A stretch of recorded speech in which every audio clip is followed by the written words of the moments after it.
Hey everyone, welcome to this session of First Comment. Today we have with us Nabarun Pal.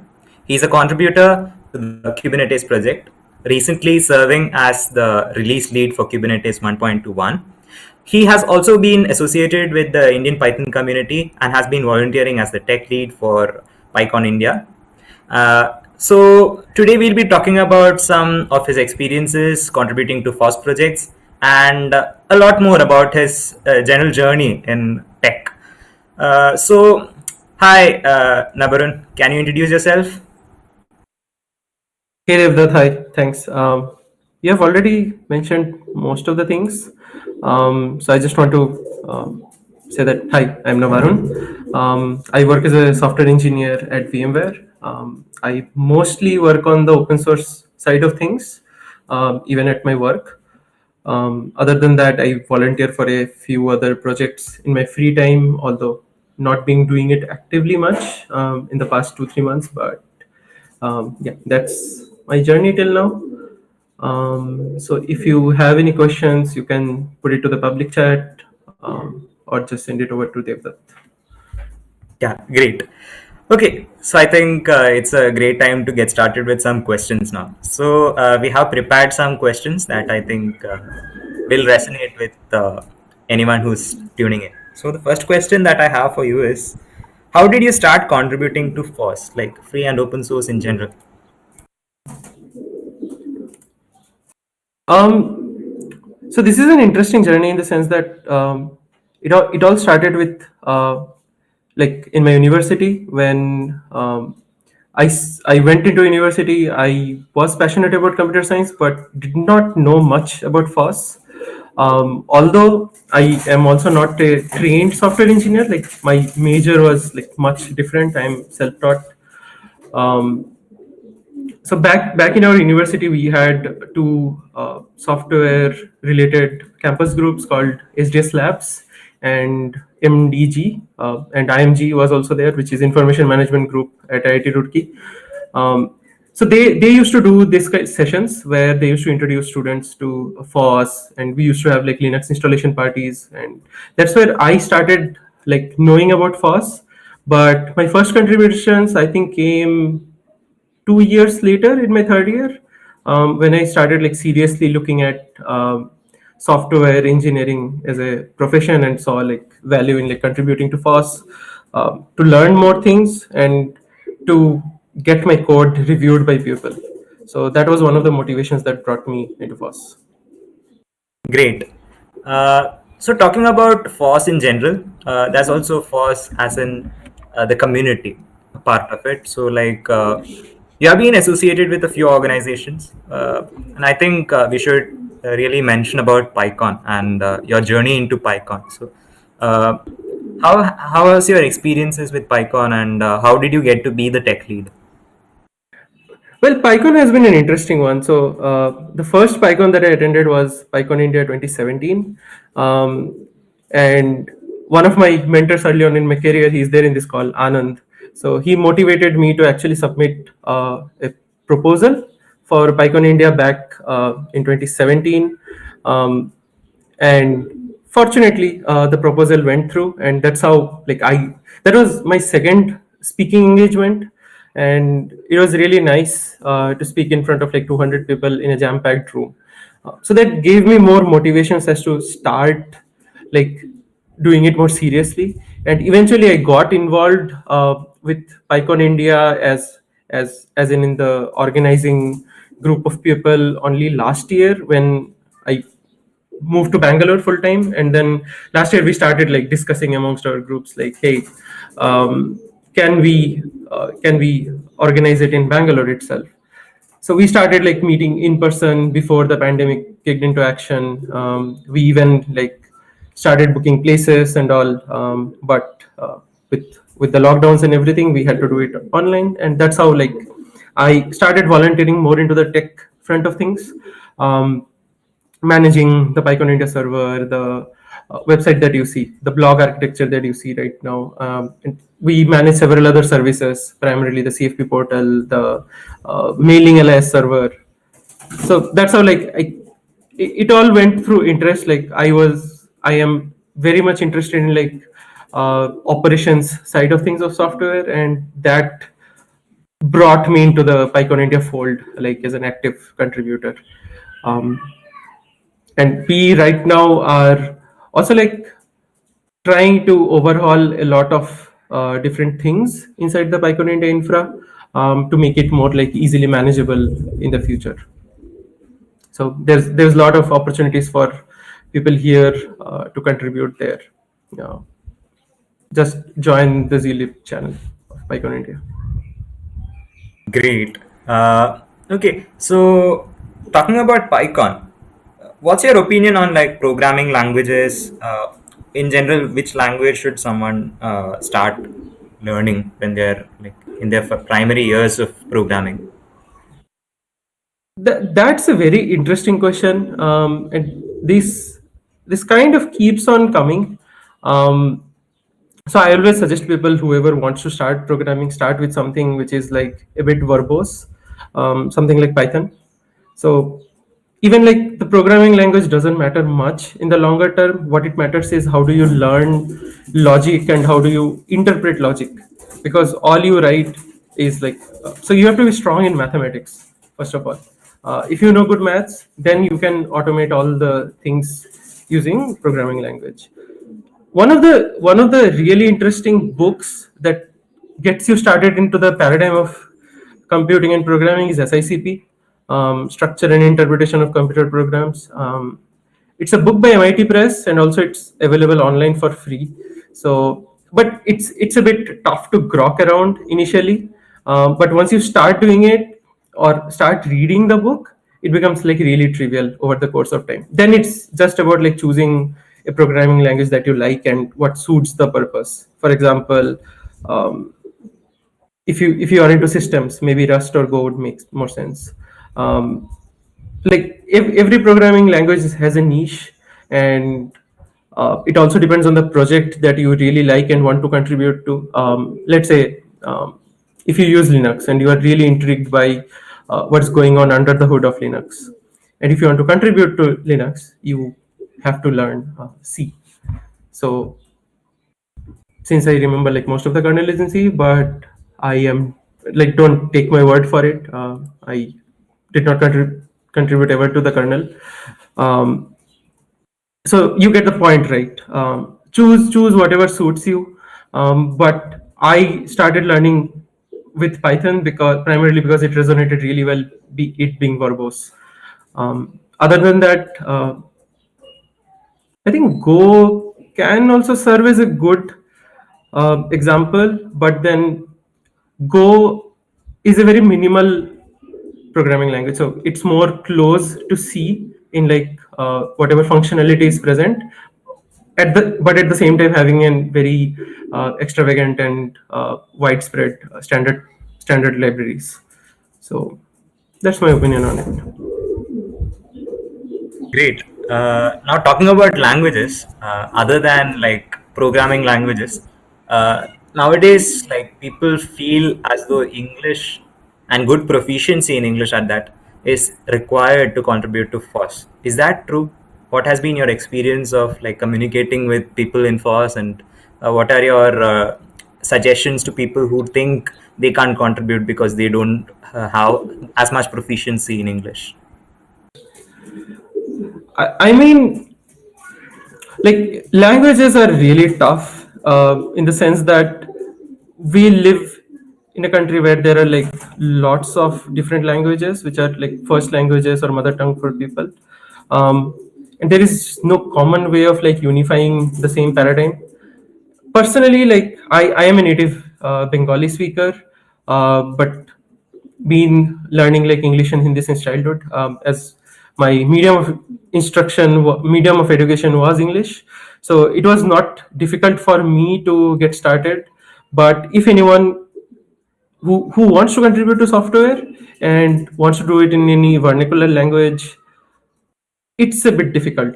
So at this point in time, many translation groups are trying to move documentation towards more vernacular languages to make it easier for people to grok things and learn as they grow.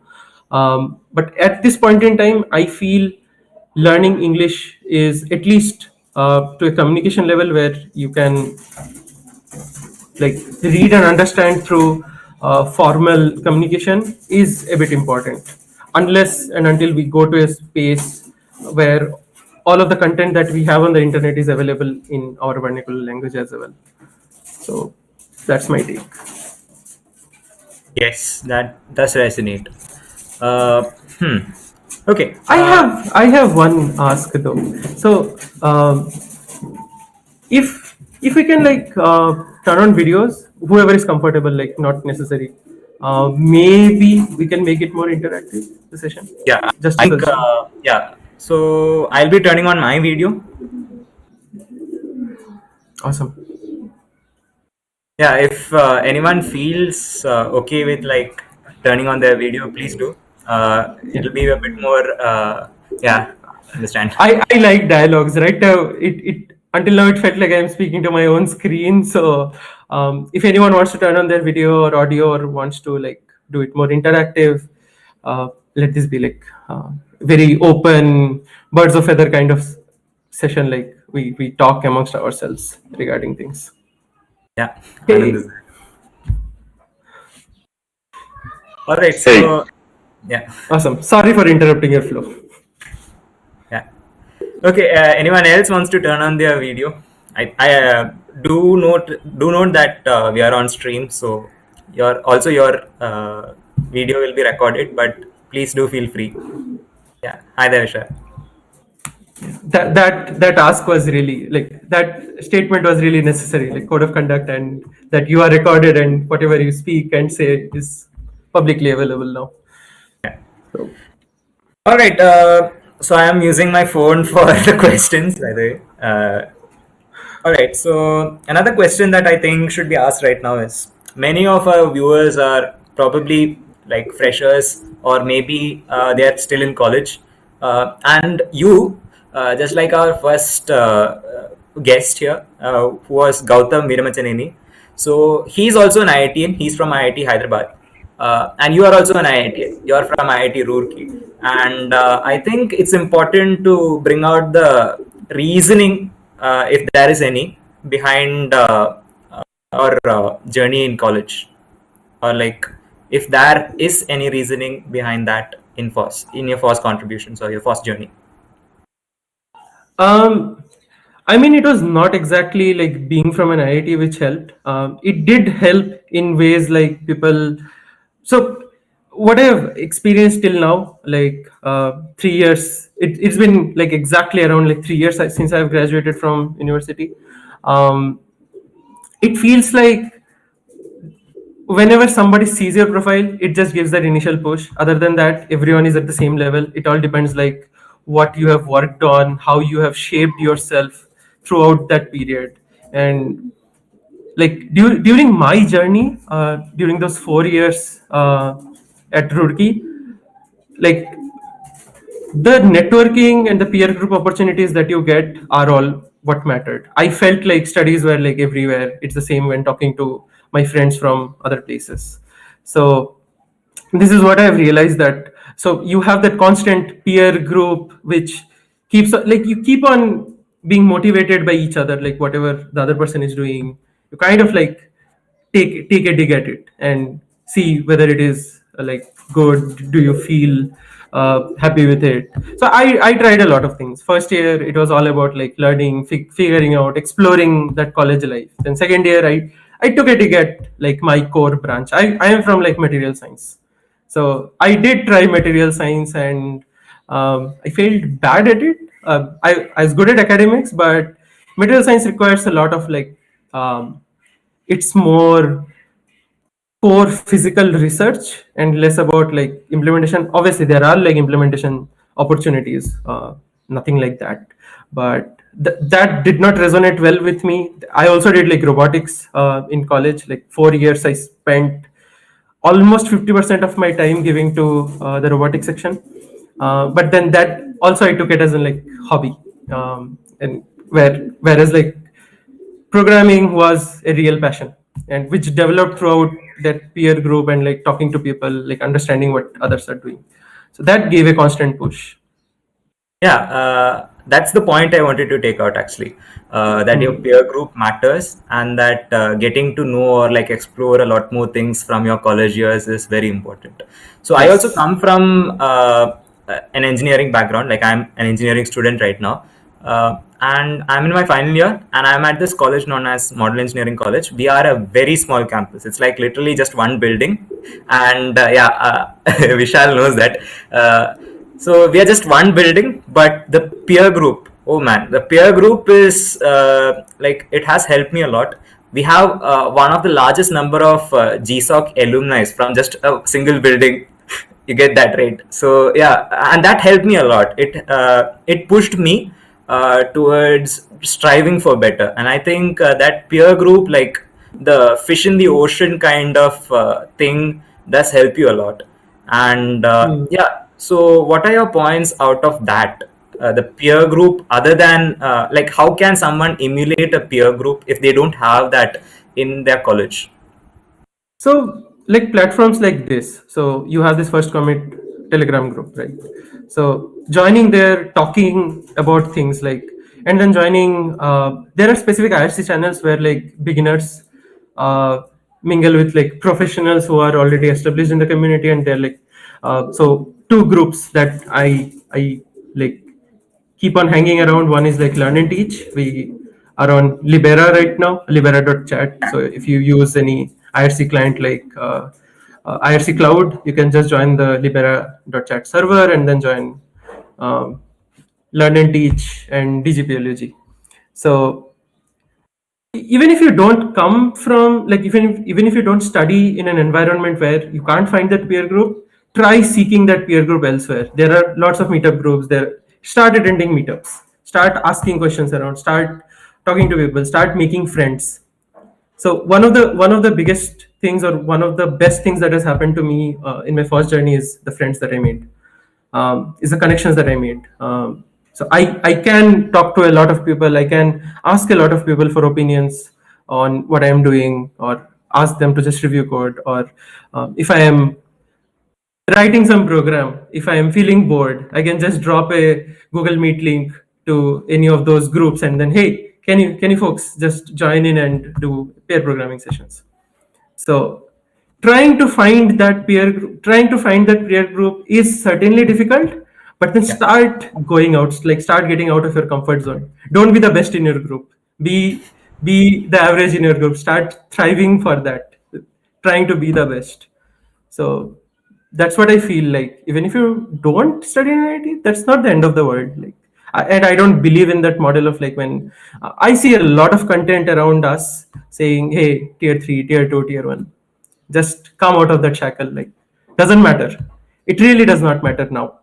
Information technology has gone so far. Indian communities have developed so much that it really does not matter now. Yeah, your points are really like it resonates very well. And like very recently there was this trend of like people making fun of the 10x engineer. So Yeah. I think, yeah, do you have any points about that? How the Indian software field is like, it's always looking for the 10x engineer instead of like honing new talent and honing better talent. I mean, I really don't have any opinions because I did not scout through it much.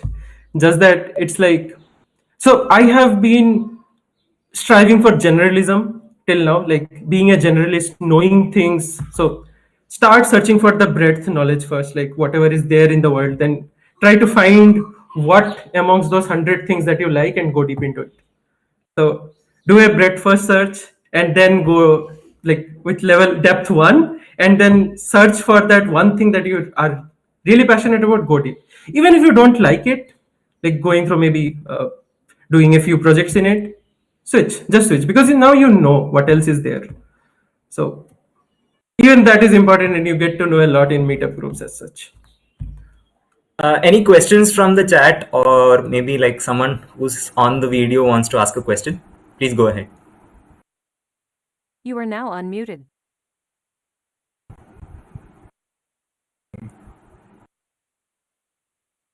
No. Seems like no one wants to ask a question. You are now Okay, anyways, I'll No. go ahead. Yeah, Vishal, go ahead. Vishal Your was trying to audio say is something. You are turned now off. unmuted. Yeah. You'll put it in the chat. That will be better. Yeah. Okay, in the meanwhile, I'll ask you another question. So very recently, there was this series on Netflix. So I think I need to bring it up as well. That's the reasoning behind why I asked the question about IITs. So yeah, what are your opinions about the points that were brought out in that? Because not just IITs, but many people resonate with the concept of being forced into colleges for engineering while you're not actually meant to become an engineer, or you don't want to become an engineer. And then there's also the other group of people who are like want to become engineers, but it's all about rote learning, and it's all about like unintuitive kind of thinking. And yeah, so that kind of breaks your interest in becoming an engineer. So what are your thoughts about that? So I watched the series last weekend, and I can't say that it showed anything wrong, in the sense that all of that happens. But the question is, like, it's just half side of the story. They did not show anything like which brings in happiness. Like, I felt the show was too much on a like sad tone, in the sense that just showing the struggles that, hey, so they spent like, I think, one episode on placements. Placements are important in IITs, like they are a rat race at the end of the day, but you also need to know like what you gain out of it. So they did not show like what you gain out of all of that you are doing. So when you get involved into all those campus groups, you be in sports, you be in administration, like politics, student politics, you they showed a lot about that. When you be part of all the cultural groups, you gain a lot from that, you learn a lot. I have friends, I know people who have graduated as an engineer, but are chefs, but are filmmakers. So I feel that side of the story they did not show much. Like, at the end of the day, after all that happened to you in the 4 years, after your journey of the 4 years, what did you achieve? Like, what did you go out with? So I felt that was missing in that series. So maybe they could have also incorporated those bits. Yeah. But the hustle is real, since it's highly competitive. Okay, so you mentioned about placement, so I think I should bring up something related to jobs and uh, how exactly did you get to VMware? Because you said that you started out as in material sciences, and now you are working at a core computer science company. So what is your journey? Yeah, so that journey is also fun. So by second year, I kind of had figured out that I needed to do, like, I wanted to do software like as a full-time thing. Before that, I thought of software as like one of my other passions, like robotics. But then I found a lot of value in like contributing back like that. So third year was all about me exploring different things, and then I don't remember the platform where I started like chatting, but I started discussing with Anand about one of the projects that Anand was working on earlier. Then I started interning there, did did lot of interesting things, and then uh, kept on like being involved, and then eventually joined full time at Data, which eventually became like Algo Shelf. And those were the first like 2.5 formative years of my journey, which where I did like software, where I did data pipelines, where I did like infrastructure problems, and that's where I got introduced to Kubernetes. So when I came to know about Kubernetes, I started looking at the community. How does it work? What is the project? What is the software all about? What is the FOSS all about? That was one of the questions that I had. Everyone is talking about Kubernetes. What the hell it is? Um, Explored a lot in that. In the course of time, found more value in like infrastructure, being in the infrastructure domain, also contributing to open source at the same time. Then moved over to a position where I do more infrastructure, almost everything infrastructure, and less of like software dev. At the same time, I was also doing open source in my free time. So open source before VMware has been a hobby for me. It still is a hobby for me, just that I do it in my work hours. So then eventually VMware started a upstream engineering team, like the Kubernetes upstream team. So I was one of the bootstrapping people like in that journey, and now we are like I think 5 people in the upstream team, 4 or 5 people in the upstream team, plus more people in our allied teams, which who work on the VMware's Tanzu portfolio of products. So that's how, like, being from a material science engineer, I hopped on from like different steps, graduated, learned a lot of things on the way, and then eventually like made open source my day job. So it takes a lot of effort because 6 months earlier I used to do like double working jobs kind of thing. One like being an infrastructure engineer at a workplace, and then doing open source at night. Okay, so can you share about that? Like, how did you manage to do open source while still being employed on another task? So it is difficult. It is really difficult, like, to do it. I don't suggest people to hustle much about it. Like, do it if you like it. Like, do it if you like doing open source. Do it if you have an end goal. Like, if you have a goal, like if you have set a goal that, hey, in 5 years I want to see myself here in an open source project. So do it as part of your long-term strategy of your life. So for me, I saw a lot of growth in being in the Kubernetes community, learning from people, learning from a diverse set of people. And it's not just about the Kubernetes community. I feel like if it had been any other project as well, being passionate about that project really works. So I could put in that time. So I did not feel like, hey, I need to do it. I'm like, hey, I want to do it. So there's a big difference between that. So I never felt like I was burnt out or anything throughout the process. But people have to tread carefully when they do both at the same time. So I'll keep the floor open for some questions from the comment section or from people present here. If anyone wants to ask a question.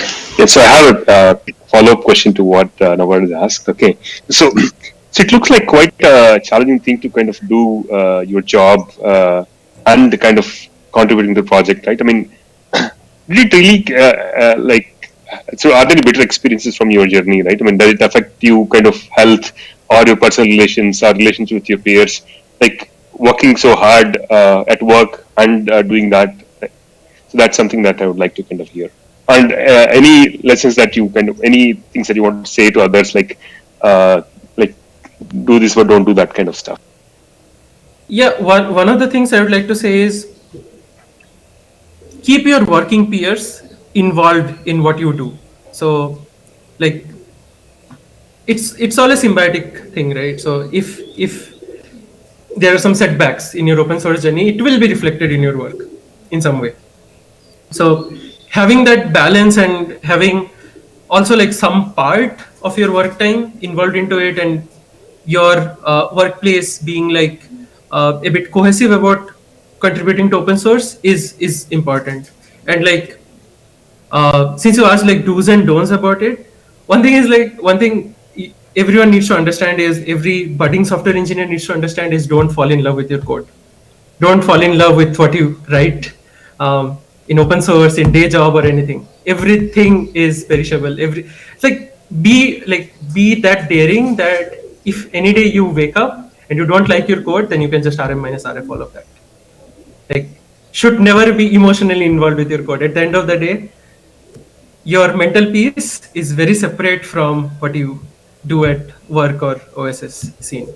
So that is really important to learn early on. Like, people may get emotional about like, hey, I did this and then now I have to redesign this. Why not? Like, if the previous iteration did not suffice through something, like if it did not satisfy some of the project's goal, whatever you're working on, be it works business goals, be it open source strategy, and like how the community is moving, you should be able to refactor it. I don't remember where I read it exactly, but because I read it like around 2-3 years back, but I think at some place it is like really well documented about this thought process of like not being emotionally attached to your code. Yeah. There's a question from the YouTube's comment section. So I'll read it out. Okay. So follow up on the IIT question. What is coding culture? Is there something like that for colleges? Is it important, so to speak? So there was, so IIT Roorkee has a very vast coding culture, in the sense that no matter which branch you belong from, people are mostly involved into like programming. And there are reasons for that. People may not see like value in doing their exactly whatever is shown in Alma Mater. So if you have not seen that series, it kind of portrays that in a way that people go into IITs with the expectation that hey, they will get like crore packages. It's not the case. Only 0.3%, I think 3 out of 1,000 or something like that, people per IIT get those kind of things. But then people really get disappointed and all, like, and then they start coding. So this is one of the reasons that there is like a vast coding culture at least at IIT Roorkee. People used to like start like programming as soon as like they felt like hey, there are no other options. Although like there is a really great diversity in people doing things, like people go into like their core jobs, people go into research. There's a huge chunk of people who go into research through higher studies or through direct. They join some research lab as a TAG, graduate assistant or something like that. There's a great deal of people who veer off into management. There's a lot of people who go into like public services, and major chunk goes into like coding. Now coming into, is it important? Yes, it's important to have a set of individuals who strive towards a common goal, in the sense that you should not be a lone ranger. It's always good to have someone who you can keep as your rubber duck, or you can talk things through whenever you are stuck. So having a coding culture at wherever you are is a bit important in that journey. Great. Another question from the YouTube comment section is what are some lessons that you've learned from being an active contributor to a large open source project?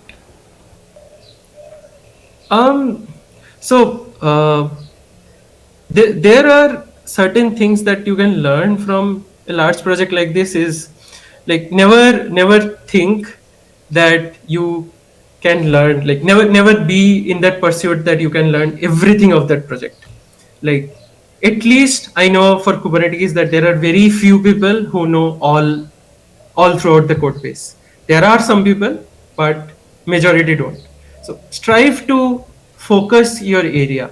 So let's say if you are interested in the runtime aspects, like how is a workload run in a Kubernetes cluster, start reading about container runtime interface, start reading about how does Kubernetes manage machines. At the end of the day, they are all servers, right? They are all processes at the end of the day. So this is just an example. If you want to learn about the API surface, go through the API server. So that's one of the important learnings. So be a generalist of the project, but then for the internals, start being a specialist in each area. Once you finish an area, let's say you have learned through all of the API server bits, then go to runtime, or then go to whatever area you're interested in, if it's storage, network. So that really helps, like in keeping your goals in one steady, streamlined way. The next thing is, with large scale projects, like most projects have like very little contributor base in India compared to other nations. Primarily, most projects like revolve around like either the American continent or the European time zones.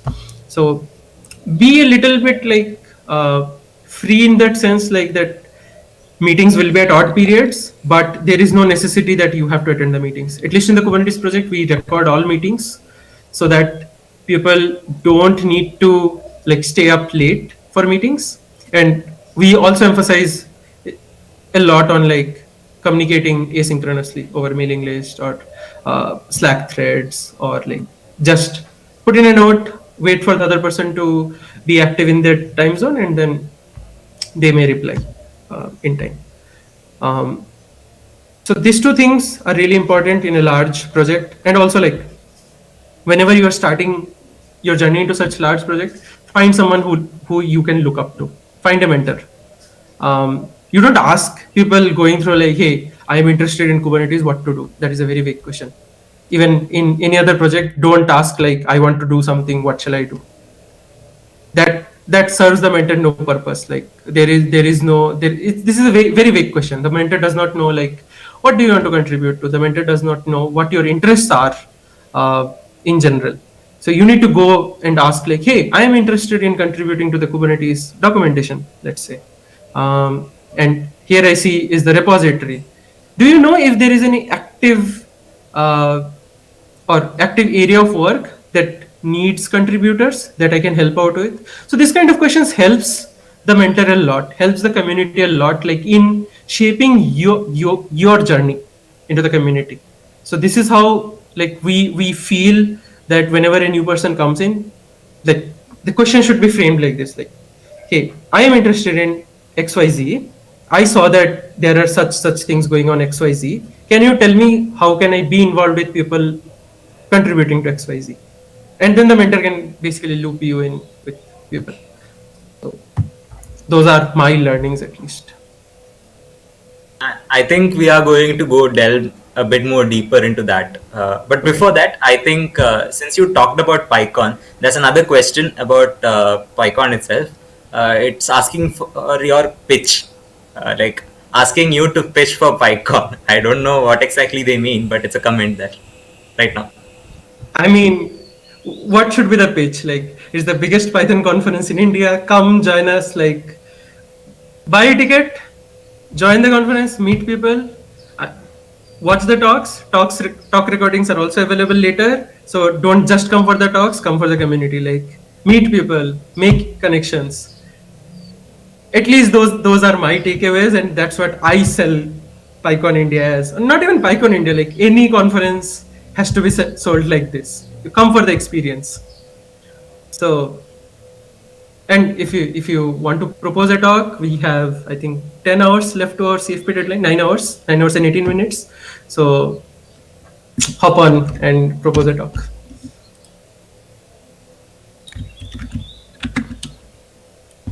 Any comments from the, any questions from the comment section that people want to ask?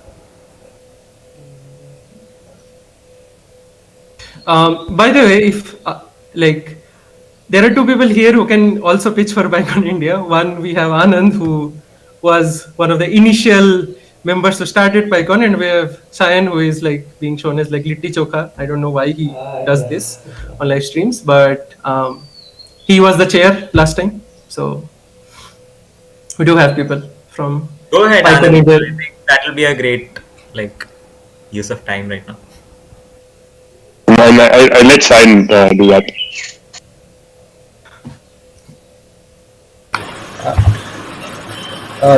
Am I audible? Yeah, so thank you. Thanks, Anand. So I just like to say one thing before I start, that I started volunteering in PyCon India in 2013, and I remember I was looking for a volunteer opportunity and then dropped a call to Anand in 2013 that I want to volunteer. He was like, just come down to Hasik office right now, and that's how my PyCon India journey began. And so it has been like 7 to 8 years now that I've been volunteering with the team, and this year we are planning to do it online. We did last year also was a virtual conference, and we had a very good experience. We had a good mix of speakers from outside India, from within the country, giving talks. And this year we are trying to bring more interactiveness to the conference. So we are planning on a bunch of other things. If you so PyCon India is a conference, as Nabarun told, is basically more on the community lines. We really don't. So talks, workshops, dev sprints are just part of it, and one of the biggest things there is the community. So I have made a lot of friends. And I've met Nabarun at PyCon India. I've met Anand at PyCon India. I know a bunch of folks in this group who I have met through the Python community. So in general, so if you want to give a talk, as Navarun said again, so we today is the last day to submit a talk proposal. If you have, and it's not you have to give on some expert topic. If you are working on something and want to share to the community, feel free to submit a talk on that. It's I guess a 30-minute talk slot, so you have ample time, 3-4 months time to prepare for the talk. Other than that, the tickets are open. You go ahead, buy yourself a ticket. You will have an amazing time during the conference. And the other part is PyCon India is a totally volunteer-driven conference. That is like everything that we do is again volunteer-driven. There are so if you're interested in code, we have as Nabarun has already mentioned in his the bio thing. So he's the tech lead. So he is looking into the tech side of things. So there are projects which needs tech work. So Nabarun is leading that part. We have people who are looking to social media. There is work on different other teams which need people. So if you are looking to volunteer, if you don't know, these are also ways you can start contributing, and slowly down the line you get to work on maybe tech things. Tech things could be the goal for you, or maybe something else, as in you probably would be interested in design. Your hobbies must be in writing, so those things are also there in just not in PyCon India but other projects as well. So PyCon India, because right now we are looking for volunteers, so it's a good place you can contribute to as well. Great, thank you, sir. So now I think it's important to talk about communities in general, and I think we have some perspective because Nabarun, you are from the other side of the Siliguri corridor. So yeah, so I would like to talk about that Northeast. What are your takes on that, like the tech community in the Northeast, and how well they are perceived all across India, because they are also a part of India and many people do not consider them for some random reason to be a part of India. So go ahead, talk us through that. I mean, now you're going into deep cultural kind of questions. But it's politics, but we have to consider that because you guys are an important part. Northeast people. It's just that. So fun fact, so this 6 months have been the largest stretch of time I have been here at my hometown since the last 9 years. So this is how I'm spending time now, understanding more about the scene and all. As far as I know, the tech scene kind of is not much here, as in people who want to be more active into all, they are mostly in Bangalore, Hyderabad, but I don't have concrete metrics on it.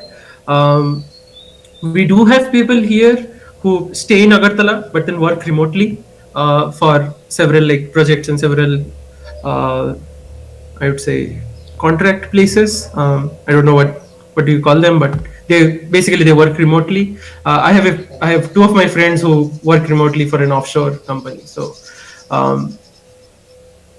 there is not much in terms of meetups and all. It's pretty much non-existent. I don't know about the other northeastern states because it's very varied. There's no single answer for all the states. Assam having IIT Guwahati probably would have some amount of involvement there. However, I am not aware of those. They do have technical fests and all where they promote some stuff. It's called, I think, Technique. I am not sure if they pronounce it the way I'm pronouncing it, but they do have events which revolve around tech. Fun fact, I know two people from the FOSS community who are from my hometown who are from Agartala, but I never met them here. I actually met them on random IRC channels or on Twitter. So you are now unmuted. Who knows? There are more such people who are mostly underground, not being locally active but being globally active. So you never know. Talking about a bit more about that, what do you think is the infrastructure requirements that are not being fulfilled right now? I mean, it more than infrastructure, it's about the intent to create a community. So whenever you want to create a community, what do you need? It's just a coffee shop and you meet with people, a playground and you meet with people. As a matter of fact, one thing, so I really find this difference a lot in the sense that in Bangalore, power cuts are like a major mess, and which is not present here. Like infrastructure wise, I find Agartala to be like at a better place. I can get gigabit internet here with 24 hours power supply. So I feel Bangalore that to be a dream right now, having lived there for some time. Obviously, if you live in a gated society, you'd obviously have power back.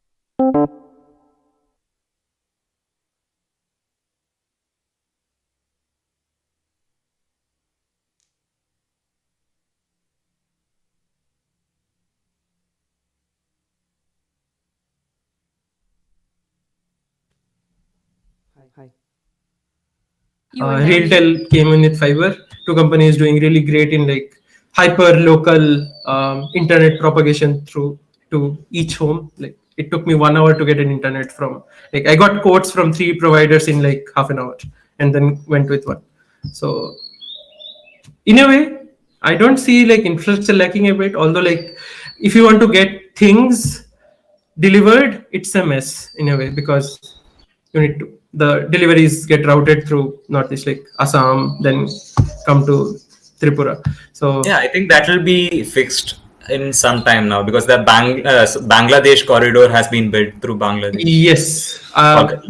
that would solve a lot of logistical issues that we have. Although like back when I used to live here full time when I was a like kid, a teenager, things were like much worse. Things are like much better now with respect to infra and all. Like internet is like I can essentially I can work remotely from Agartala if I want. I can be full time based out of Agartala. I don't see any reason to not do that other than the one thing that I like about Bangalore is the community. That every Saturday I can go to any random meetup and then meet new people.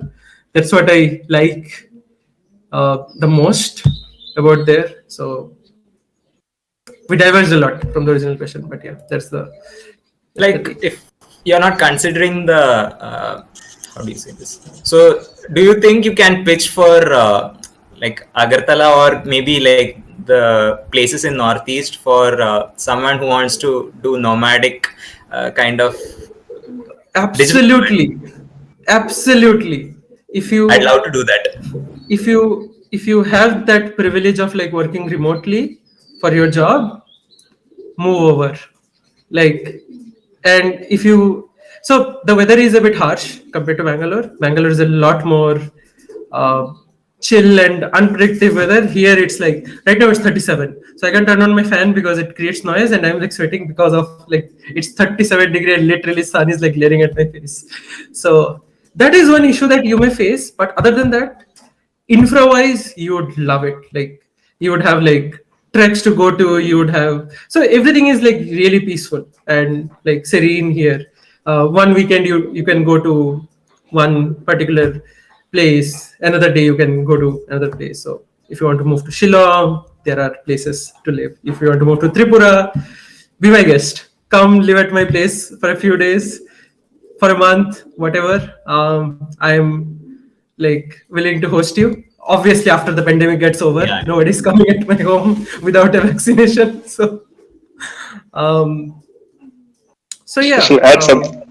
Shall I add something to that? Yeah, sure. Go ahead.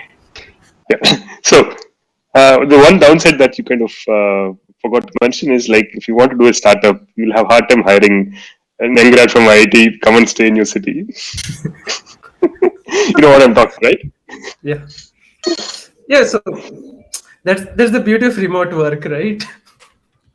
Anand, I stayed in Vizag, by the way. Do you remember? I got Well, it. that was only because it was internship. You didn't have options. Well, All right. So now let's get back to the meat of our conversation today. So about Kubernetes. So, just before that, okay, we have a question in the comment section. Are there any books or pieces of advice from mentors that shaped the way you think? So we think we'll take that before we go to the Kubernetes part. There are some really good books that you can learn things from, especially around like software. So there's this I already mentioned, like SICP. SICP is one book which really teaches you like maths in the context of like programming, and or programming in the context of maths, however you like to take it. Then there is this book called Pragmatic Programmer. You learn about like pragmatism in the context of like programming. Then you have the Art of Unix Programming. Teaches you a lot about like how Unix philosophy works, how you can design your software like that. There are a lot of books about interpersonal things, but I mostly like I'm a huge Reddit buff. I spend my time doom scrolling through Reddit, and I follow some subreddits where usually from where I get more information. But then books like, I guess, I'm really bad at like remembering names of some books, but then those motivational books like I really keep on forgetting about those books. But yeah, one book I remember is like The Design of Everyday Things, where you can learn about how some things are like designed the way they are. Like how does a doorknob, why is a doorknob like that, or why is a like cup handle like that? Why is the shape like that? Or why are things interactive or not interactive? So there are a lot of books that you can learn from. I don't have any like specific advice other than the ones like Pragmatic Programmer, Art of Unix Programming, like which shaped me a lot. Great. Now let's go ahead talk about Kubernetes. So I think your experience with Kubernetes community is enough to understand a lot about the inner workings of the community, right? So yeah. So what is your pitch, or rather, not the pitch? How do you think a person should get started contributing to Kubernetes, and what are the structures that are involved? Like I've heard of things like Shadow and release lead and SIGs. All of these terms that are like jargon to me and most of the people who are involved in the community. Yes. So the Kubernetes grokking or understanding the Kubernetes community is a bit difficult, I would say, for beginners. But there are like lots of good content around it. We recently did a new contributor workshop in the Kubernetes Bangalore meetup group. I'm just trying to find the slides. Got it. So that explains a lot of like how does the community work and it is structured. But I would give you a brief walkthrough on how it is like structured. Meanwhile, I have just shared the slide links. So the Kubernetes community has like logical structures as like divided into groups. So one of the foremost terminology you might have heard is like SIGs, which are like special interest groups. So special interest groups are nothing but a set of people who own a particular area of code inside Kubernetes project. So there are six like API machinery who solely work on API types, the API server, aggregation servers, custom resource definitions, and how consumers basically, what consumers interact with in a Kubernetes project. That's the API server. And then there is Node. The SIG node takes care of the runtime, takes care of kubelet, takes care of like how does a node connect to a API server, how does a node schedule your workloads as containers in the underlying operating system. So that these are examples of like special interest groups. Then there are groups who are called working groups, WGs. So working groups are basically a set of people from multiple SIGs who come together, work on a particular problem which is an allied problem, like which has like shared area of ownership. They work towards that problem, they solve that problem, and then they disband again.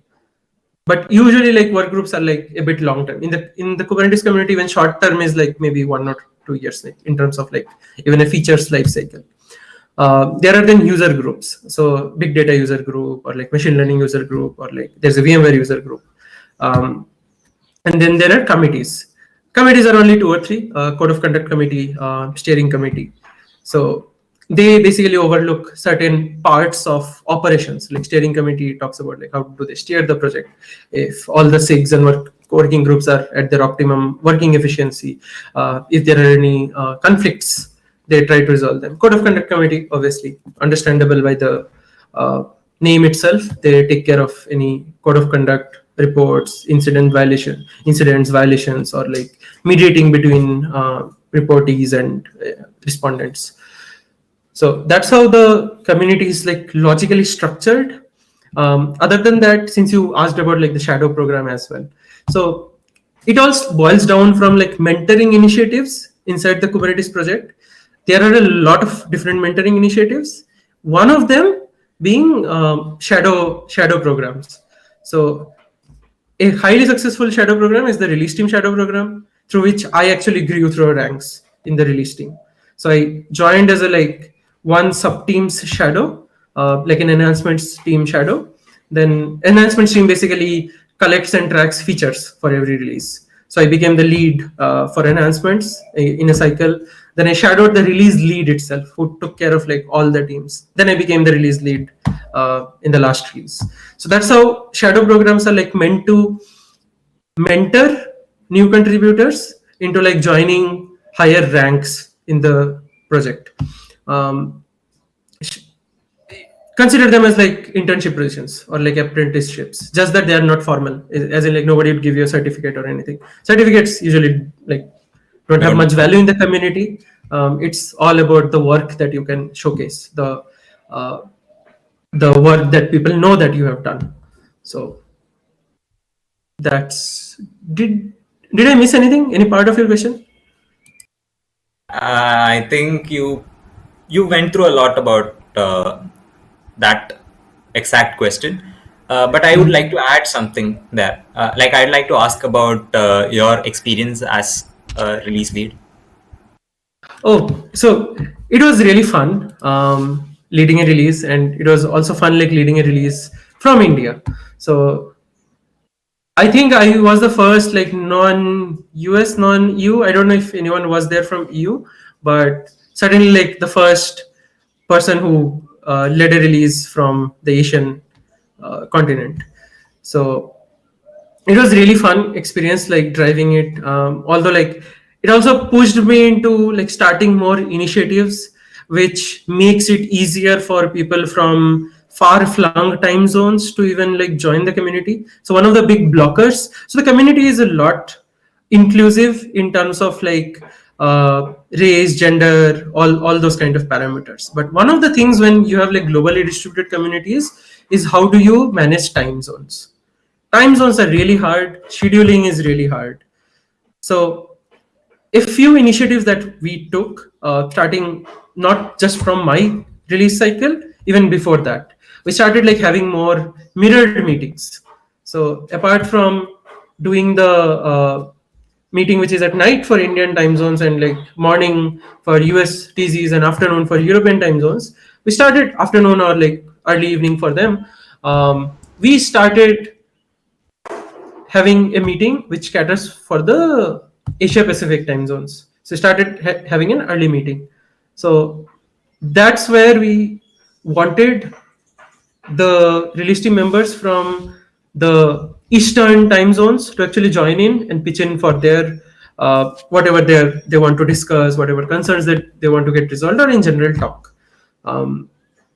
Although this is still not very inclusive in the sense that you will still miss out on people, because it is a very hard problem. Like my release team had like a person from +8 time zone to a -8 time zone, so I had like 16 time zone gap to cater to. So this is really tough. The other things that we used to really promote is like doing asynchronous discussions and coming to a decision, having a lazy consensus, as in like if you want to discuss on like mailing list or Slack threads instead of like making a decision in meetings. Even if you decide on a meeting, make it a provisional decision. Push that decision out to all the stakeholders on Slack or mailing list, and then ask for more comments. Give them a certain amount of time, let's say 2 days, 3 days. Usually in Kubernetes community, if we set a lazy consensus, we do it for like 7 days. But things like this, where you ask for comments, it may be longer, it may be shorter, depending on the ask. So it has been pretty fun, like talking to people, learning through, because I have been doing enhancements, and then while I was the release lead shadow in Kubernetes 1.20, I learned a lot about the other verticals of the release. CI signal, if the tests are running fine, if the code base is healthy right now with respect to tests and integration, if conformance is optimum or not. Those kind of things like really help develop like also like interpersonal capabilities, and at the same time like you managing kind of a stressful situation. So it was really fun and adventurous 3 months for me. Great. So before becoming a release lead, you were shadowing another release lead, and before that, you were shadowing someone else, right? Before that, I led enhancements, and before that, I was like shadowing enhancements. Okay, so can you share about your experiences during those periods as well? Mostly about shadowing, because we need to understand what the concept is. Yeah, so that's a really nice question. Like, so one of the big asks from Shadow that we do is that you should be like very curious. You should be very inquisitive about like asking questions. You should question the status quo, why something is being done the way it is being done. Question anything. You have that right. So being a shadow, you are at par with the release, at par with that specific lead that you are shadowing. Just that that lead has a bit of more experience, being like having done a shadow role earlier and knowing about the role more. So learn from the lead's experience, learn from the challenges or the initiatives taken by the lead. So it's all about your inquisitiveness, ask questions, take up work. So if there is something that you feel like, hey, you want to get involved in and it may alleviate some of the stress from the lead, do it. Like ask like, hey, can I help you with it? In the community, in any open source community, not just Kubernetes, nobody says no with when like being asked like, hey, can I help? So those are my takeaways when I was like shadowing under. I shadowed 3 times, 2 times enhancements, once release lead. So it's it's really crucial for you to ask questions. It's really crucial for you to give that feedback. As in, the lead always has like a survivorship bias. Always that comes in always. So you will always the lead would like, hey, some assumptions are there, but then being someone who is new to the community, new to the project, you bring in like new thoughts. So take it as that way. Don't be shy. Great. So talking about that, what is the process for turning from a shadow to a lead?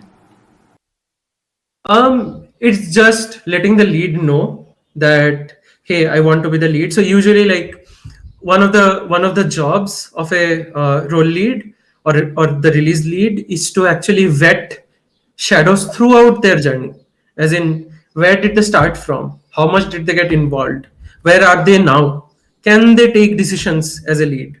It's all about making a decision, making a fair decision on the community, like a fair decision which should be acceptable to almost everyone in the community. Obviously, like decisions may not be conformant to every person in the community, but it should be acceptable to most people.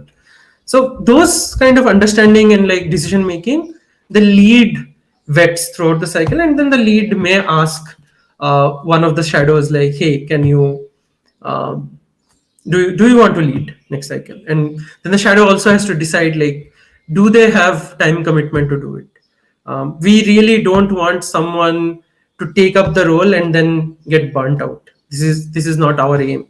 Like, take it only if you can like bear through the workload. Obviously, like one thing is like graduating from a release lead shadow to a release lead takes a lot more, because when you are a release lead, you need a bit of sponsorship of or time commitment from your employer.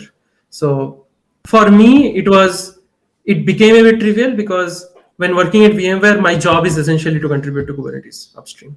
So release lead, my job was very accommodating to what I was doing. So Great. So I'd like to open the floor for any questions from the chat or from someone about what we just spoke. Tell us about the release process, right? I mean, what is it, and what is involved in actually making the release of a large software project, right? I mean, how is it different from how people do releases, let's say, in software companies, or what is your experience kind of looking at release process in a startup and a large company and an open source project like Kubernetes? okay. So I have not been much involved with other open source project release processes, but have been involved with like some startup products release processes. So number one difference is like the model that you do for releases. So at startups, usually it's like you push features whenever there's like incremental development. You bunch a set of features and then decide like, hey, it's ready to be pushed.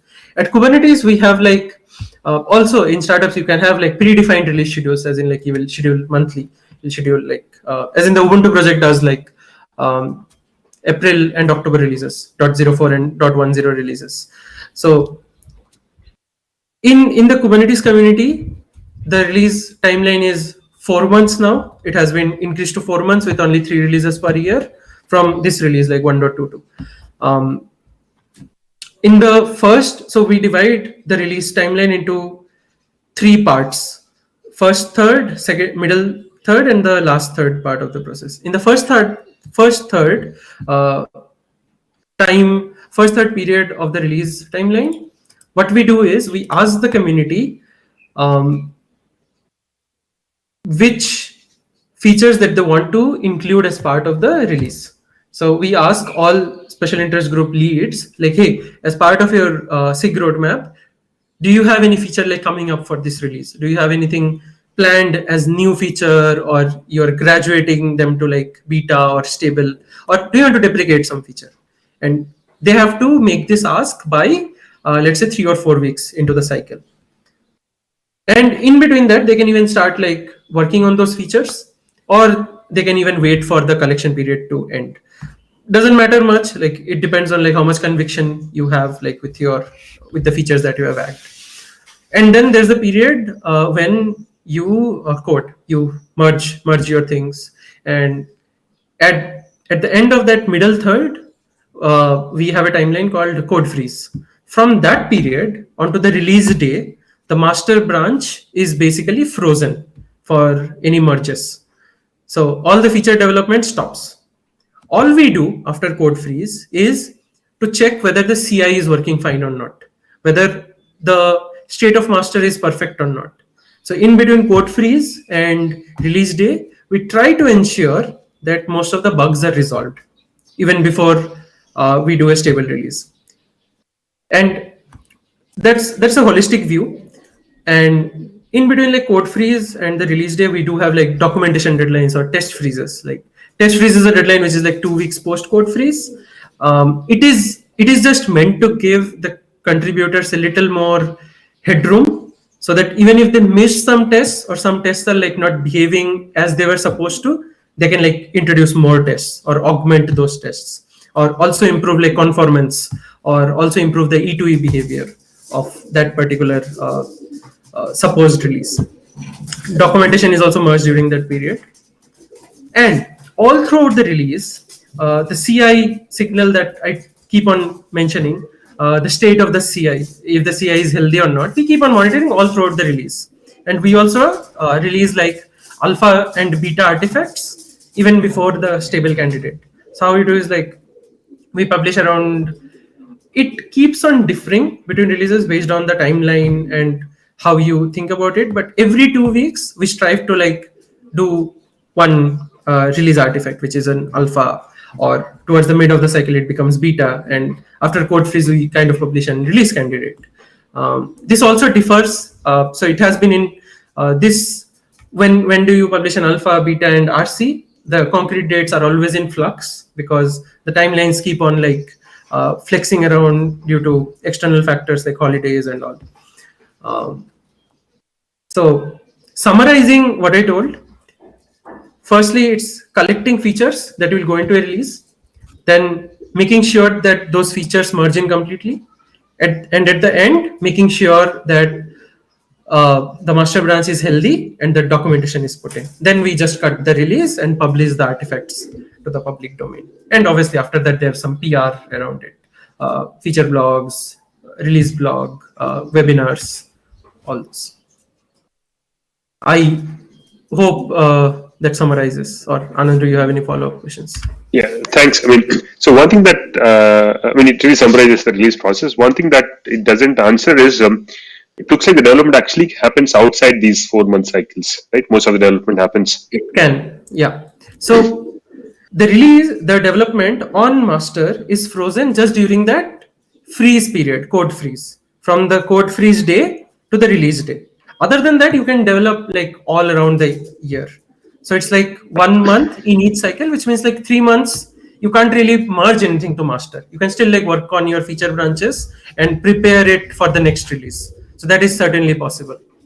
So what is that process like? When you said there are SIGs to kind of work on each module of Kubernetes, right? So do they plan their own features, and then how is that process like? Could you kind of show some light on that?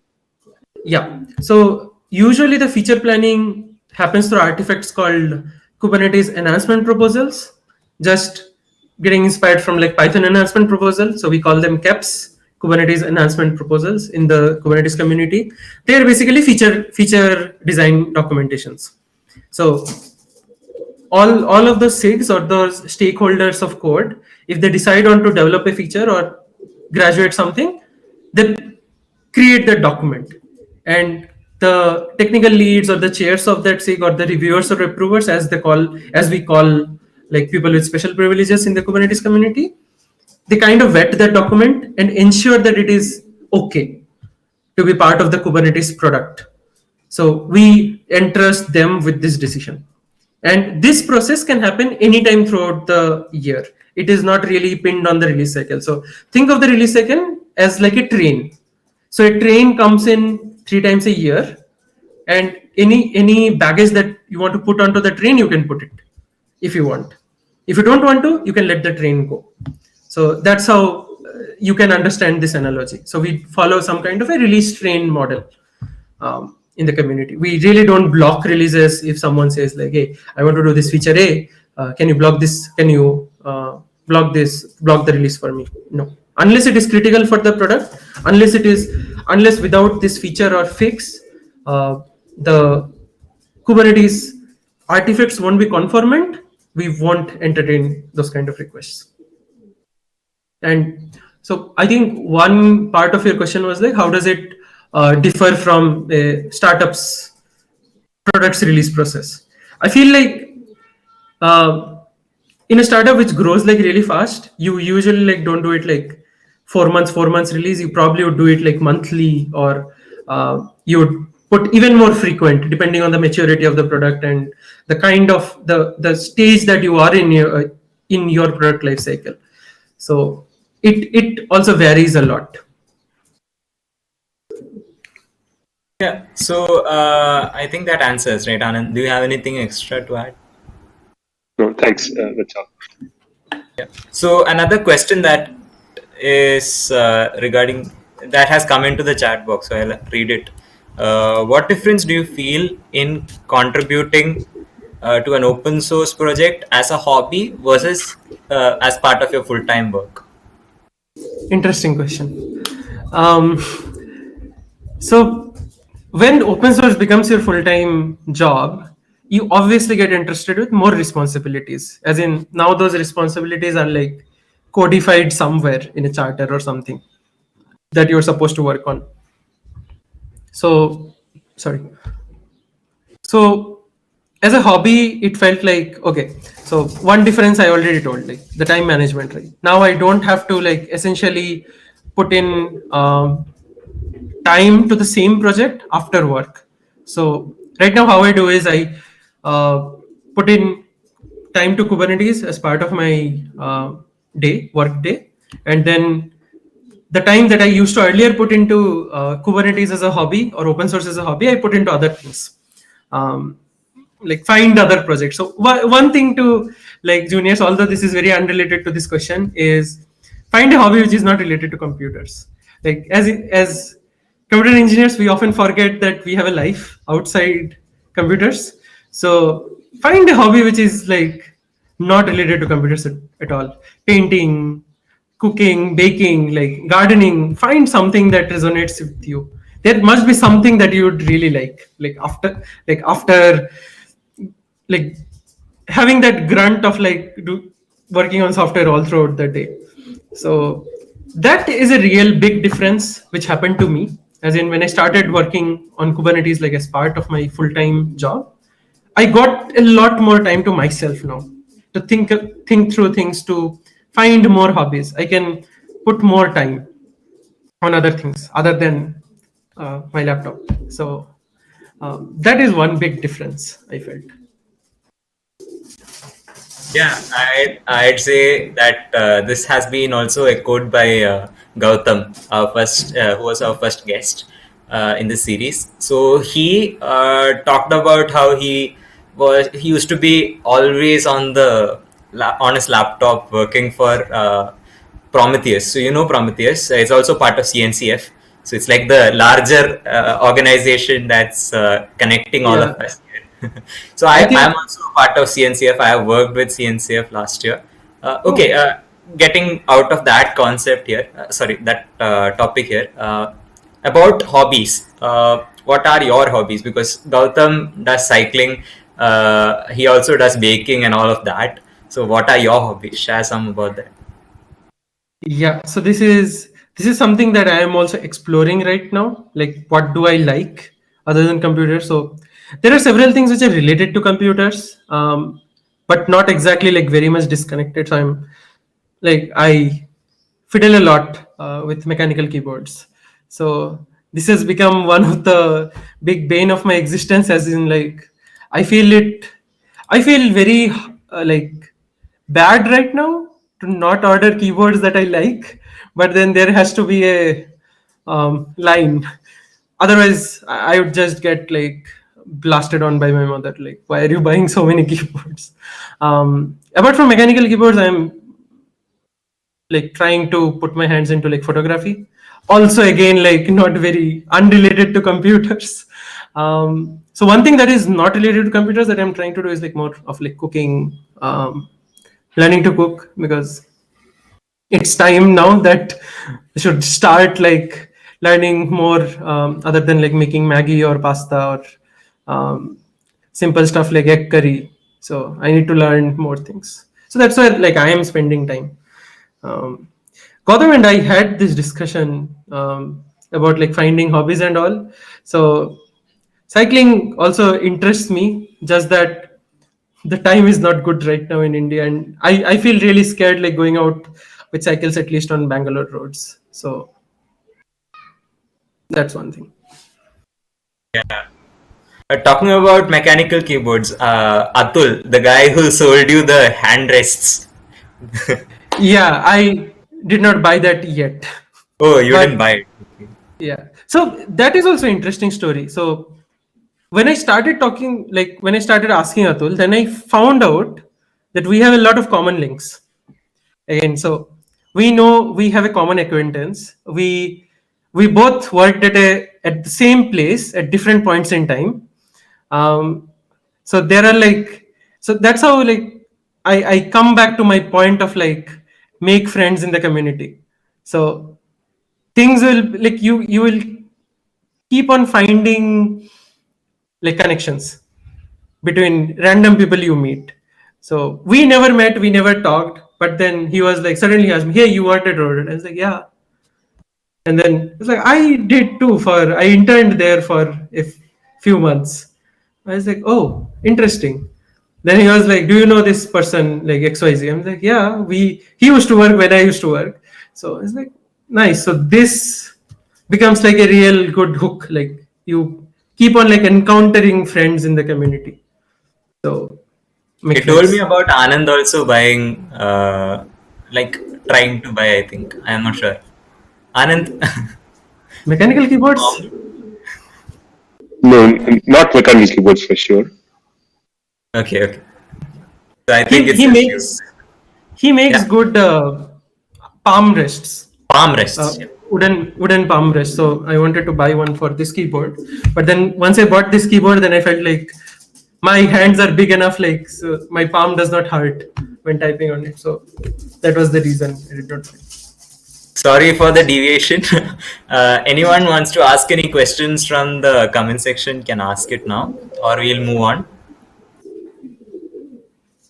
Okay, Atul is in my chat right now. I think he's watching the live stream. Oh yeah, I have the YouTube chat open on one other window.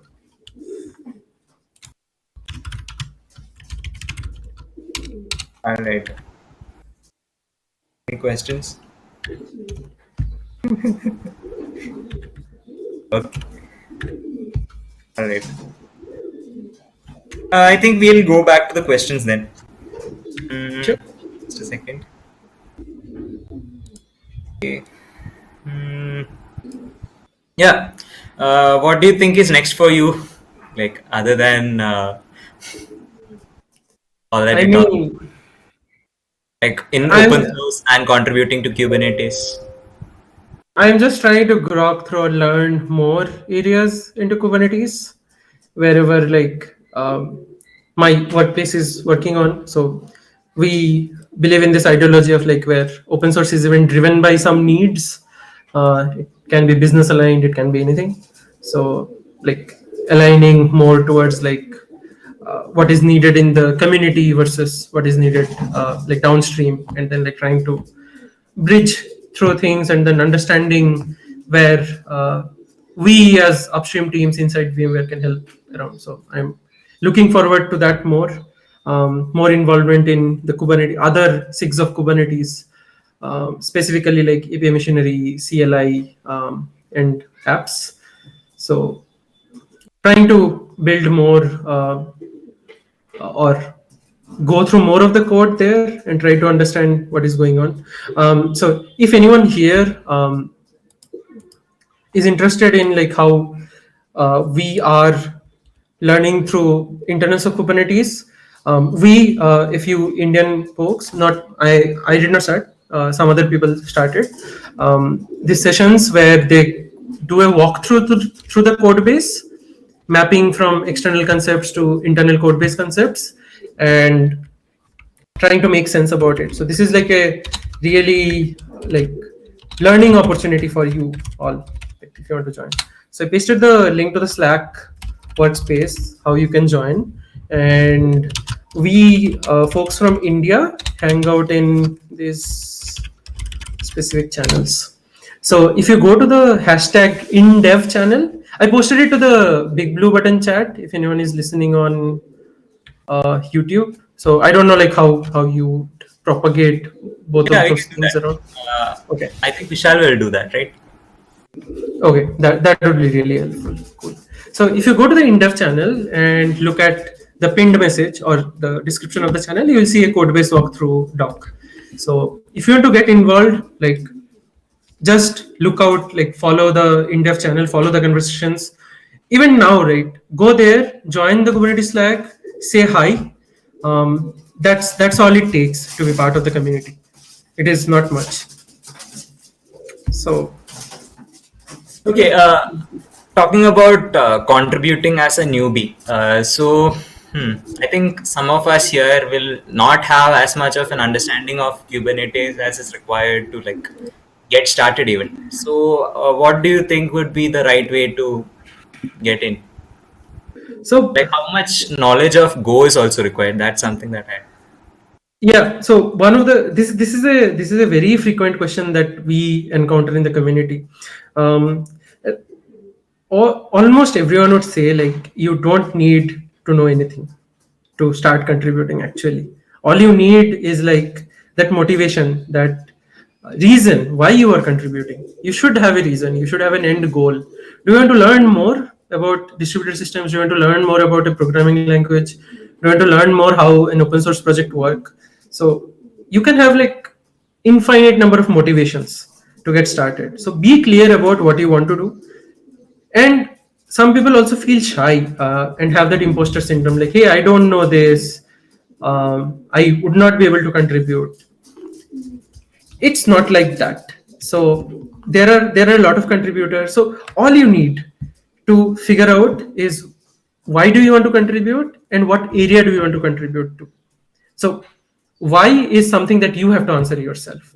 What do you contribute to is like, just go through the talk slide that I shared. It contains a lot of overview on like what entails in the Kubernetes community, what are the areas that someone can get started with. There are code areas, there are non-code areas, there are program management areas. You can help with running the meetings, you can help with running the office hours. You can contribute to docs, you can contribute to the Kubernetes language specific clients. There is a Python client, there is a Java client, there is a Ruby client. Python client is the most active one after the Go client. So even if you don't know Go, if you know Python, you can still contribute. I started through that route. In fact, my first contributions were not to the release team. My first contributions were to the Kubernetes Python client. So that's how you can get started. So you don't need to know Go. Just that if you are trying to start with an area which involves Go, then you need to eventually learn it. And there are a lot of resources where you can learn Go easily. Like just get started. So one thing that I always say, like, start with building something on your own. Like start with a project, maybe a task manager locally, a to-do list, something like that. Build something in a programming language that you seek to learn, so that you get that initial proficiency. You can read through code, you can read through the code base, and obviously after that, existing contributors are there to help you around in your journey. So don't be afraid.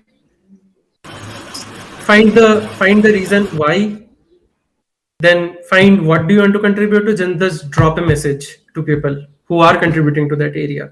Drop a message in the mailing list or drop a message in the Slack threads. DMs, I don't really advocate for that unless you know a person like really well. If you have talked to a person in public and you have permission to like DM, then only do so. Or if you know the person face to face. Otherwise, it is really frowned upon in the community. Also, like, don't ask those questions. I want to do project, what to do. Don't ask this. Can I add one thing? Yeah. So, Nabarun, like a lot of folks when they start or have the motivation in the beginning, but then it's usually very hard to keep up with the motivation. So, if you can share, like, sending that first batch in is usually very difficult. So, how you kept yourself motivated throughout the journey? So that's also a very, very good question. So there are two parts to the question. First is the initial barrier that you want to overcome when making your first commit, literally the series. And the second part of the question is, once you start contributing, like, how do you make consistent contributions, right? So Right. So basically, even with the first commit, suppose you don't know anything, you have to read a lot of things. So it's very hard to keep yourself motivated, keep learning things until you reach that first commit and then do the commit. And then probably by that time, you have gained at least some experience or the other throughout the journey. So we now have to like answer some of the questions that you feel like you feel the pain with, right? One of the questions is like, how do you set up a project? So that is one of the pain points. Second thing is like, even like finding the first thing to work on. Even in this age where like there are more number of new contributors who want to contribute to a project, and with like popular projects, it becomes more difficult. Like finding that initial thing to work on. So there are traditional ways. Look at the good first issues, look at the help wanted issues. So one nifty hack that you need to learn is, um, don't search for good first issues, search for actually help wanted issues. So the help wanted issues, at least in the context of Kubernetes community, contains the exact steps that you have to do. So the existing contributors literally need more help in pushing that through. Maybe because they are doing it for bandwidth reasons, maybe because they feel like a new contributor would be more benefited due to it. So that's one hack, to find like new issues. Although like I would not say like all good first issues are like this. It's just that good first issues get exhausted really easily. Like there's a good first issue, people come in, they assign themselves, they contribute, then that's all. Like that's all. Even apart from that, whenever you ping people in the area that you have selected on, for example, let's say I want to contribute to the node, the runtime aspects of Kubernetes, or let's say the scheduler. Okay, you say that, yeah, I'm really interested in the scheduler. Can some, like, I went through this and these docs. Can someone point me to any doc which specifies the current roadmap where I can help? I am a new contributor, I know so and so. So that is part of like the finding work. And the next part is like you going through like setting up the project. If you don't know the language, learn the language, understand the code. In that process, right, that mentor helps. So so you go to that channel back and then ask like, hey, I'm trying to understand this as part of this problem, and here is what I have done, and here is where I'm stuck. So that's how you can resolve lots of the initial hurdles when you're trying to make your first commit. Post that, once you have gone through this flow, as in like that asking questions loop, it will become trivial for you after that. So a lot of new contributors, there are a lot of new contributors to Kubernetes who have gone through this way, and like at least from the feedback, I feel like they have grown a lot, like keeping on asking questions.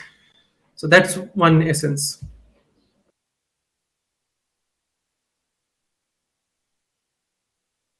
Does that answer your question, Shane? Yeah, totally. Great. Okay, so we are coming to the very end section of our talk.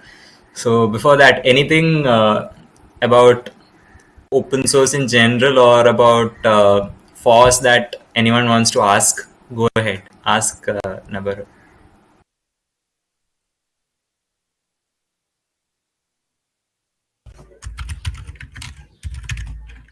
Okay, I think I'll ask from my side itself. So when contributing to FOSS, there's this kind of like you're looking at one project and then another day you're looking at another project. There are so many projects. Like, of course, Kubernetes, it's slightly oversaturated from my point of view. There's a lot of people who are contributing to the Kubernetes project. And at the same time, there are certain projects that are like maintained by a single guy, and it's for some random reason that he's maintaining it. There's no like, it might be something that he's using to scratch his own itch, or maybe he's doing it just as a side project for no reason. He's not using it himself, he or she is not using it for their own purpose uses. So in that consideration, when you're looking at that from that point of view, what do you think is the best strategy to select a project that could give you dividends later when you're contributing to it? Is that question clear? Yeah, that is quite clear. Like how do you incentivize people into like contributing to smaller projects, and how do you like garner future dividends from your contributions, right? So there, actually, the motivation question comes into picture. So why would you contribute to a project which is not popular? Why would you contribute to a project which is probably maintained by a single person or multiple, or maybe a few people, maybe a single digit number of people? So you have to be using that project, right? You have to be passionate about it. For example, there are projects which may help me a lot.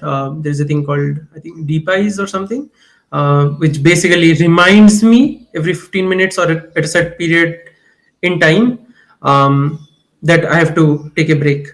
So giving that just as I'm not saying that's a 1% project. I'm saying like projects like this are usually like built out of hobby. And if you're really passionate about it, just contribute. And thinking of dividend is mostly dependent on what your long-term goals are. Usually, like even if you start contributing to Kubernetes, it won't give you dividends in the short term. It won't give you any benefit. That's, I think, true for most open source projects. Now, obviously, if you're going through a program like GSOC, LFX mentoring, those programs are really good in like promoting people from different areas, maybe students, maybe working people, in like getting started to contributing to several projects. Now that may be one of the motivation, that hey, you want to get more fame or you want to get that stipend by contributing to open source, but you have to also make it sustainable. Like usually, like at least I can't say it for everyone, just that the sample set that I have a very bad sample set and experience with it. Like I have seen so I have really good friends in the community who have started contributing using some program and then have continued, and they are like big time experts in that project. But I know much more cases where people have contributed one off and then went away. So you have to think like how does it serve the community as well. So dividend should be for both sides. So again, like I went in like too broad, but that's what I feel like. Even for small projects, you have to find some motivation in some way. Maybe you are using it, maybe you are deeply affected by it somehow, and eventually it will grow if it's a really useful one. Yes. Another question that comes from this point of view, like when you're talking about dividends, I think one kind of parameter that you can actually gauge is how much skills you're developing through your open source contributions. So yeah, what are your takes on that? How much does open source help you develop skills? I mean, I learned Go just because of my involvement with open source. Otherwise, probably I would not have looked at Go. I looked at Go just because of Kubernetes, and then liked the minimalist nature of the language, and then kept on like writing code on it. Although like I really love Python, although I don't write Python as much these days, but open source gives you a really nice opportunity to learn a language. Giving an example, right? Even the first project that I open source back in like 2017, which I spoke about it, PyCon India 2017, I learned a lot of different Python paradigms with that, like metaprogramming. I was blown away by like literal dunder tricks in like Python. I never knew before that. Had I not have that goal of like designing something which used metaprogramming, maybe I would not have learned. Maybe later, but in some time. So learning a language can be one of the skills that you know. The other skill that you learn out of contributing to a distributed project is like interpersonal skills. How do you communicate with people? The ethics that you gather out of it. Making more connections, knowing how to communicate well, knowing how to write design documentation. That is also a very important skill. Often, like we as engineers, we forget the document. Like we as hardcore software developers, we forget like, hey, documentation is also important part of the equation. So you write important documentation, you write important internal design documents, you learn a language, you learn systems, you learn different software paradigms, you learn how to communicate with people. So those are the skills that you should look out for, like during your journey of FOSS. I hope that answers. Yes, that did answer. And I think another thing that I would like to bring out here is when you're working on a distributed project like that large number of contributors and managing all of these very disparate components and building a large machine out of it, like something like Kubernetes.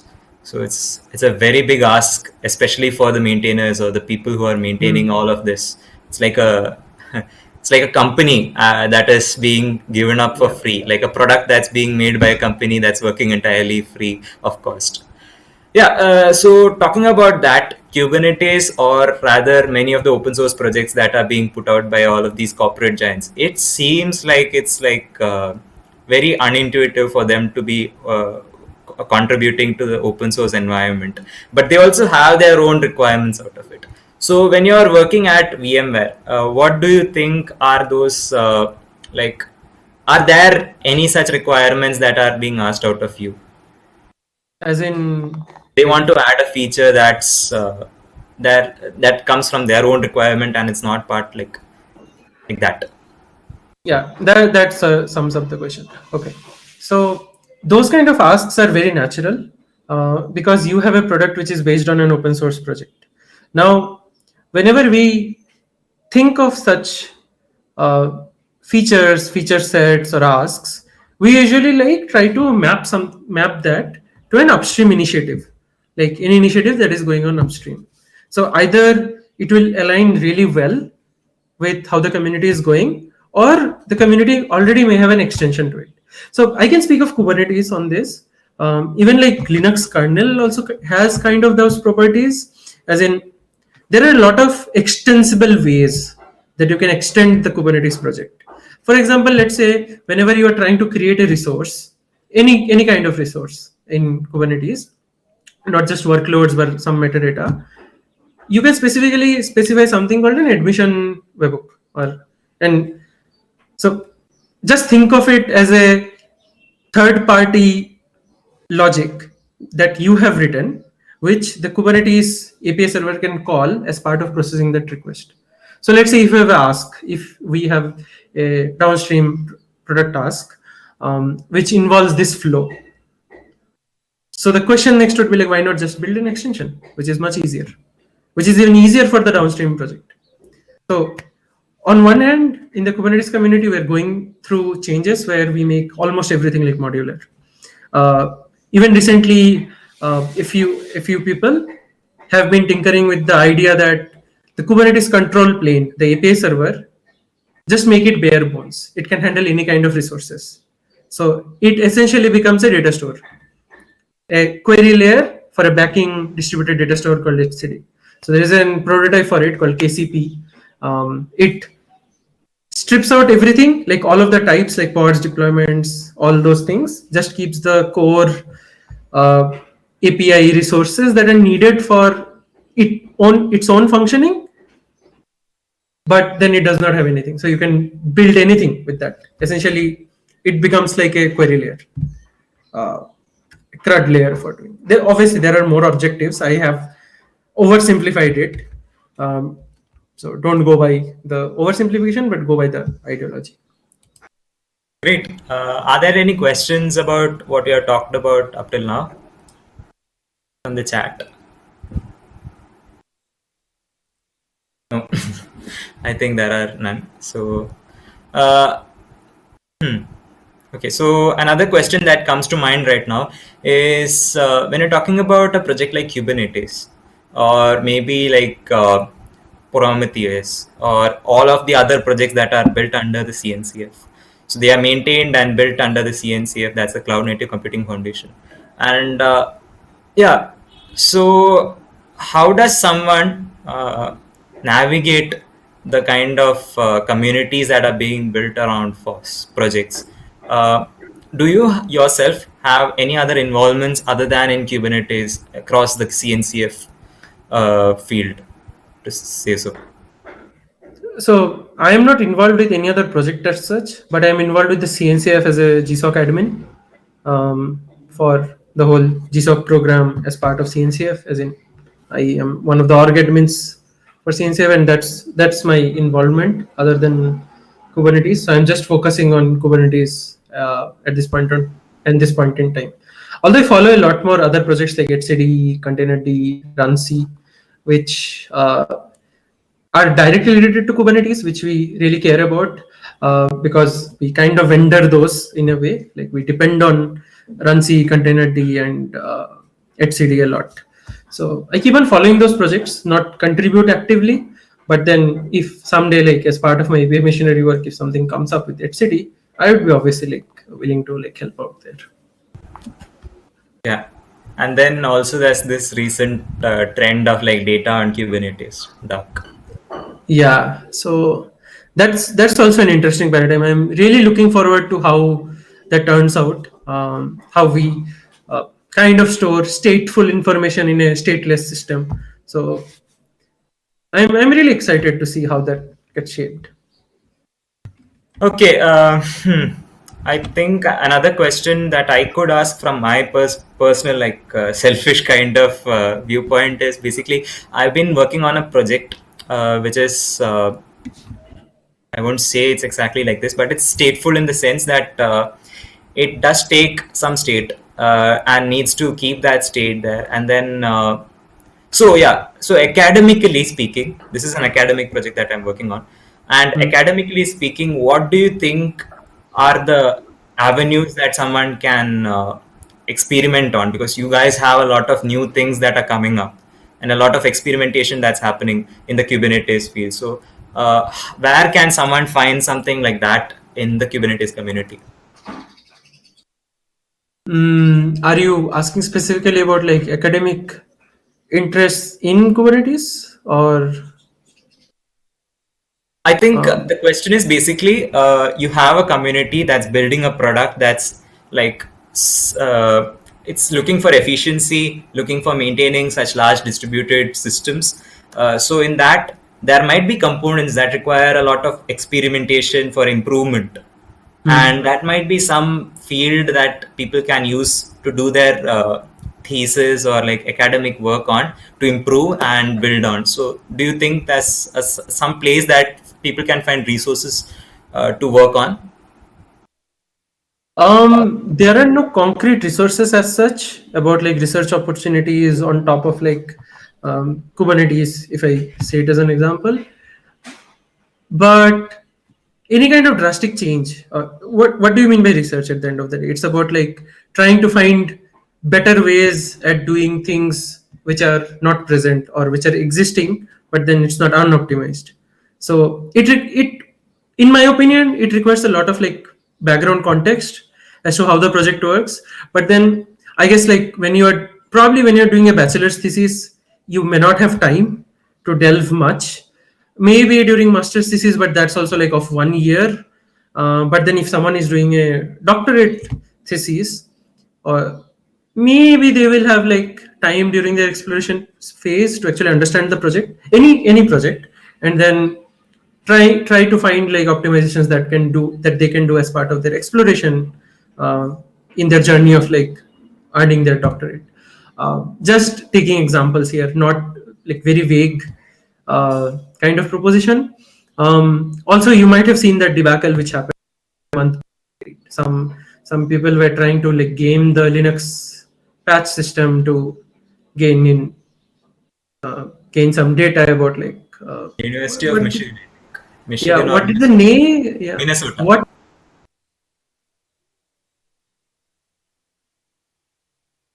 So I what was think the? It's called hypocrite commits. Yeah, I was just trying to find the name. So that was a bit interesting. So whoever is doing like research on like open source projects, please don't do things like that. Like that takes away the trust out of certain set of individuals on behalf of a community. So yes. I think So I want to add. Can I add something to what you asked? yeah. I mean, I think if really looking at academically something to contribute to open source project, I think we should actually find an advisor who is committed to an open source project. Okay, as a student, I think it's really hard. I know there are professors in different institutes who actually work on things like database systems, and then some of their work goes into Postgres and all that. Okay, and some of the students get to contribute. Okay, but whether that goes into the project or not is something that's a chance of the time and all that. Okay, but the work is still meaningful. Okay, right? I mean, if really looking at some project which you can actually contribute to an open project, I think you should actually find an advisor who can actually is committed to kind of contribute to open source and actually already actively contributing over the years. And then some part of work you're going to do with them may actually end up getting into upstream or something like that. So on that point, right, there is actually, so I follow a group, CMU database group, so which is run by like Professor Andy Pavlo. Really, so if anyone wants to learn databases, like real life databases, he gives examples of like Postgres, MySQL, and they also started like making their own database, or like combining all the concepts, which I think he named after his dog. So do follow their research. Like that is one of the examples of like of what Anand mentioned. Like a person has to believe in that ideology to actually advise you to do open source. So I really liked, so when I was like exploring database systems, his courses on like database management systems and advanced databases are like really great. They're available on YouTube for free, so you can go look at it and find similar things. Yeah.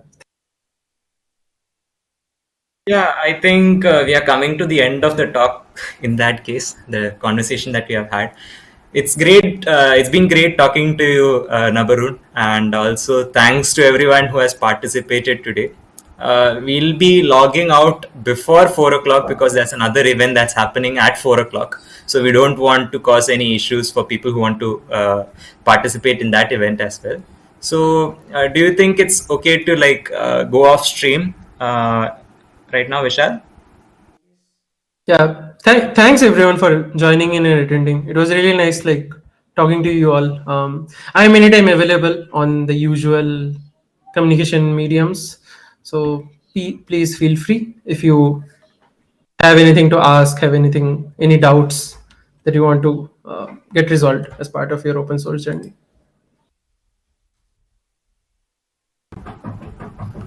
Just a second.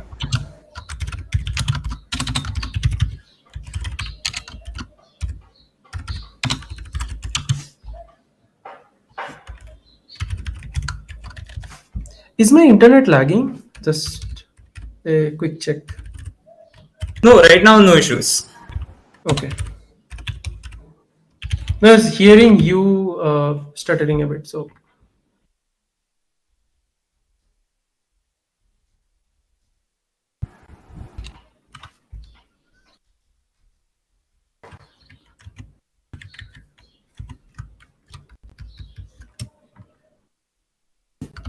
Yeah, we can end live stream right now. Awesome. Right. Okay, so thank you everyone for joining us. And if there's anything you want to ask off stream, you can ask right now because we are not off stream right now. Not recording as well. Any questions?